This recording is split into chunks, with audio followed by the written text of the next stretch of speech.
السلام علیکم ویورز، میرا نام عطاء الرحمن اور آپ دیکھ رہے ہیں عطاء بخاری یوٹیوب چینل۔ قرآن کریم کی مسلسل ایکسپوزیشن کے سلسلہ میں آج ہم سورہ المائدہ کی آیت نمبر 6-8 کی ایکسپوزیشن کریں گے۔ اس آیت میں رسول سے خطاب ہے اور بات ہو رہی ہے اہل کتاب کی۔ تو کہا یہ جا رہا ہے رسول سے، کل اے رسول تو کہہ دے، کن سے کہہ دے؟ آگے الفاظ ہیں، یا اہل الکتابی، اے اہل کتاب۔ اب ان سے خطاب کر کے کیا کہا جا رہا ہے آگے بتا رہا ہے، کہتا ہے لستم علی شیء، تم کسی چیز پر نہیں ہو، یعنی یہ جو تمہارا دعویٰ ہے کہ تم حق پر ہو، تو حق میں سے کسی چیز پر تم نہیں ہو۔ میجورٹی تمہاری جو ہے وہ حق پر نہیں ہے۔ جس چیز کو تم تعلیمات کہہ رہے ہو وحی کی تعلیمات، یہ وحی کی تعلیمات نہیں ہے، یہ تمہارے علماء اور مشائخ کے اقوال ہیں، ان کی کتابیں ہیں، ان کے دیے ہوئے عقائد اور مسالک ہیں، ان کے اوپر تم چل رہے ہو، تم وحی کی تعلیم کے اوپر نہیں ہو، تو تم کسی چیز پر نہیں ہو، یہ ہے اس کا مطلب۔ اور آگے تو اب کرنا کیا ہے؟ جب تم کسی چیز کے اوپر نہیں ہو تو کرنا پھر کیا ہے؟ کس چیز کے اوپر آنا ہے؟ اگلے الفاظ ہیں، کہتا ہے حتیٰ تقیم التوراۃ والانجیل، حتیٰ کہ تم قائم کرو تورات اور انجیل کو، پھر تم کسی چیز کے اوپر ہوگے۔ اگر تورات اور انجیل کو قائم نہیں کرتے تو پھر تم کسی حق میں سے کسی چیز پر نہیں ہو، پھر تم اپنے اپنے عقائد اور مسالک کی چیزوں پر ہو، اپنے اپنے انفرادی مفادات، نظریات، اس کے اوپر چل رہے ہو۔ یہاں پر دو چیزیں کہی گئیں، تورات اور انجیل۔ تورات ہوتی ہے اللہ کا قانون، اور انجیل میں ہوتا یہ ہے کہ اس قانون پر چلنے سے جو ان کو خوشخبریاں دی گئیں، جو وعیدیں دی گئیں، وہ ہیں۔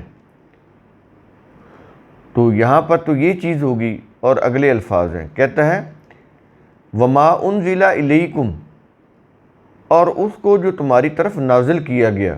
اب یہ اشارہ قرآن کی طرف ہے۔ تورات اور انجیل کی بات کرنے کے بعد اب آگے کہہ رہا ہے کہ اور اس کو جو تمہاری طرف نازل کیا گیا، یعنی قرآن۔ جب قرآن نازل کیا گیا اس وقت جیوز بھی تھے، کرسچن بھی تھے جو مخالفت کر رہے تھے۔ اب ان کو یہ کہا گیا یہ تمہاری طرف نازل کیا گیا، یہ نہیں کہ یہ صرف مسلم کی طرف نازل کیا گیا ہے، یہ تو آفاقی کتاب ہے، یونیورسل بک ہے، تمام کائنات کے انسانوں کے لیے، تمام دنیا کے انسانوں کے لیے، یہ کسی ایک نسل، قوم، کسی ایک دور کے لیے نہیں ہے۔ اس لیے ان کو کہا یہ جا رہا ہے کہ اس قرآن کو جو تمہاری طرف نازل کیا گیا تم اس کو قائم کرو، اس کی تعلیمات کو حاصل کرو اور اس کی روح سے اپنا نظام بناؤ۔ یہ ہوتا ہے قائم کرنا۔ اور یہ جو قرآن ہے کس کی طرف سے؟ کہتا ہے من ربکم، تمہارے رب کی طرف سے ہے۔ یہ رسول کا یا یہ رسول جو محمد صلی اللہ علیہ وسلم، یہ اس کی طرف سے، اس کا کوئی ذاتی کلام نہیں ہے کہ اس نے خود سے بنا لیا ہو۔ اگر اس کا کوئی ذاتی ہو تو چلو پھر بھی تمہارا اعتراض بنتا ہے۔ یہ تو اللہ کی طرف سے نازل کیا گیا ہے، رسول نے تو ایز سچ تم تک پہنچا دیا ہے۔ تو اس میں تو رسول کی اپنی کوئی مرضی، اپنی کوئی منشا کا دخل ہی نہیں، وہ تو وہی کچھ پہنچا رہا ہے جو ہم نے نازل کیا اور ہمارے ہی حکم کے اوپر پہنچا رہا ہے۔ یہ فریضہ رسالت ہم نے اس کے اوپر عائد کیا ہے، تو تمہیں اس کے اوپر آنا چاہیے، اس کی روح سے اپنی زندگی کا نظام بنانا چاہیے۔ تم اس کے اوپر اعتراض اٹھا رہے ہو، یہ چیز کہی جا رہی۔ اب آگے ان کو پھر ایک اور طریقے سے سمجھایا جا رہا ہے کیا یہ رہا ہے وَلَا يَزِيدَنَّ كَثِيرًا مِّنْهُمْ، اور ان میں سے اکثر کو یقیناً زیادہ کرے گا۔ کس میں زیادہ کرے گا اور کون زیادہ کرے گا؟ یہ بڑے قابل غور الفاظ ہیں۔ یہ اسی طرح کے الفاظ پچھلی آیات کے اندر بھی آ چکے ہیں، اب پھر آ رہے ہیں۔ اور ان میں سے اکثر کو یقیناً زیادہ کرے گا۔ کون زیادہ کرے گا؟ کہتا ہے ما انزل الیک، وہ قرآن جو تیری طرف نازل کیا گیا، یہ زیادہ کرے گا ان کو۔ کس میں؟ وہ قرآن جو تیری طرف نازل کیا گیا، کس کی طرف سے نازل کیا گیا؟ کیا یہ رہا کہ مِن ربک، تیرے رب کی طرف سے نازل کیا گیا؟ تیرے رب کی طرف سے جو قرآن تیری طرف نازل کیا گیا، وہ ان میں سے اکثر کو زیادہ کرے گا۔ کس میں؟ کہتا ہے طغیانا و کفرا، ان کی غلط سوچ اور روش کی بنا پر سرکشی اور کفر میں ان کو زیادہ کرے گا۔ اب اگر لفظی ترجمہ لیں تو اس کا مطلب تو یہ بنتا ہے قرآن ان کو زیادہ کرے گا کفر اور سرکشی میں۔ تو پھر یہ تو ان کا کوئی قصور نہیں، جب قرآن ان کو سرکشی اور کفر میں زیادہ کر رہا ہے تو اس میں ان کا کیا قصور ہوا؟ اگر لفظی ترجمہ لینا ہے تو یہ تو یہی بنے گا۔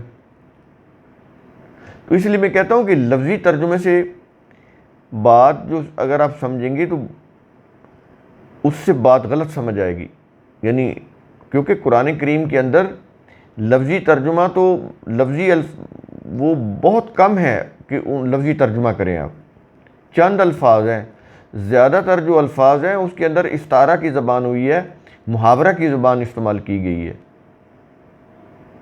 یہ 21ویں صدی میں سائنس اتنی ترقی کر گئی ہے، آج بھی ہم محاورہ اور استعارہ کی زبان استعمال کرتے ہیں۔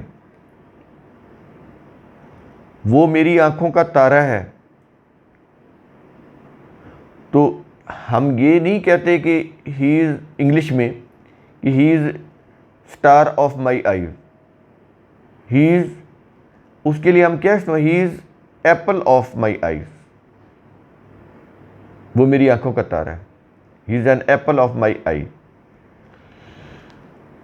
تو یہاں پر آپ ترجمہ کریں کہ وہ میری آنکھوں کا سیب ہے، لفظی ترجمہ کریں تو معنی غلط ہو جائیں گے۔ قرآن کے اندر بھی بلکہ قرآن کے اندر زیادہ ہیں یہ چیزیں، محاورہ اور استعارہ کی زبان۔ تو یہ تو محاورہ اور استعارہ کی بات ہو گئی نا، یہ تو جسٹ میں نے ایک سمجھانے کے لیے آپ کو بات کی ہے۔ کہنے کا مقصد یہ ہے کہ لفظی ترجمہ جب آپ کریں گے تو بات کچھ کا کچھ ہو جائے گی۔ قرآن ان کو کفر میں سرکشی میں زیادہ نہیں کرتا، کیونکہ جو ان کا بغض اور عناد ہے قرآن سے، جو عداوت ہے، ایکچولی وہ ان کو سرکشی میں کفر میں مبتلا کر دیتی ہے، کیونکہ وہ قرآن سے ہدایت حاصل نہیں کرنا چاہتے۔ میجورٹی کی بات ہو رہی ہے۔ اگر وہ قرآن کو ہدایت کی روح سے پڑھیں تو وہ پھر سرکشی اور کفر جو ہے اس سے وہ ان کے دلوں سے نکل جائے، لیکن وہ تو سرکشی اور کفر کی کیفیت میں قرآن پڑھتے ہیں یا دیکھتے ہیں یا سنتے ہیں اور انکار کر دیتے ہیں۔ ان کی اس ضد کی وجہ سے، ان کی اس سرکشی اور کفر کی انکار کی وجہ سے وہ پھر اور زیادہ ہو جاتے ہیں اپنی سرکشی اور کفر میں۔ یہاں پر طغیانن ہے، طغیان یہ اسی کے اندر ہے، طغیانی یہ اسی سے لفظ ہے۔ جیسے ہم کہتے ہیں کہ دریا میں طغیانی پیدا ہو گئی، پانی کناروں سے باہر نکل آیا، تو یہ پانی کی سرکشی ہو گئی نا، وہ تو پھر دیہات، کھیت کھلیان، آبادی، جانور سب کو تباہ کر دے گا۔ پانی اگر نہر کے دو کناروں کے اندر یا دریا کے دو کناروں کے اندر ہے تو ٹھیک ہے، وہ رحمت ہے۔ وہی پانی اگر اس میں طغیانی آ جائے، وہ کناروں سے ابل کر باہر نکل پڑے، تو وہ تو کھیت کے کھیت، دیہات کے دیہات، شہر کے شہر تباہ کر دیتا ہے۔ طوفان کی تباہی دیکھی ہے نا کبھی آپ نے؟ کوئی چیز رکتی ہے اس کے سامنے، یہ ہوتی ہے طغیانی۔ یہ اسی طغیان سے لفظ بنا ہے، طغیانی۔ اب سمجھ آئیے طغیانی کیا ہوتی ہے۔ اور آگے کفرن، یہ انکار ہوتا ہے۔ اب اس کیفیت میں جو کوئی بھی قرآن کو سنے گا، یہ پڑھے گا بھی بظاہر اپنی کفر کی حالت میں، سرکشی کی نیت سے، تو اس کو کیا سمجھ آنا ہے قرآن کی ہدایات اور قرآن کے احکام، اس کے قوانین ضابطے؟ وہ انکار کرتا چلا جائے گا، مزید سرکش ہوتا چلا جائے گا، ہر بات میں نکتہ چینی کرے گا۔ تو اس کا مطلب یہ ہے۔ تو ان کی اس دلی کیفیت کو سامنے رکھتے ہوئے قرآن کریم کے اندر رسول کو خطاب کیا گیا کہ فلا تأسا، چنانچہ تو افسوس و غم نہ کر۔ ان کی یہ جو حالت ہے، اے رسول تو اس کے اوپر کوئی افسوس یا غم نہ کر۔ اگلے الفاظ ہیں، آیت کا اختتام ہو رہا ہے، کہتا ہے کہ علی القوم الکافرین، حق سے انکار کرنے والی قوم پر تو کوئی افسوس یا غم نہ کر، یہ اپنے برے انجام کو خود پہنچ جائیں گے۔ اگر انہوں نے صحیح راستہ اختیار نہ کیا، سرکشی اور کفر کی روش کو نہ چھوڑا، تو یہ اپنی سرکشی اور کفر کے جو تباہ کن نتائج ہیں اسی میں خود ہی یہ غرق ہو جائیں گے۔ تو افسوس نہ کر۔ بڑی قابل غور یہ آیات ہیں، قرآن کریم کا اصول ثم تتفکروا، اس کی روح سے آپ خود بھی سوچا کریں، سمجھا کریں، غور و فکر کیا کریں۔ شکریہ۔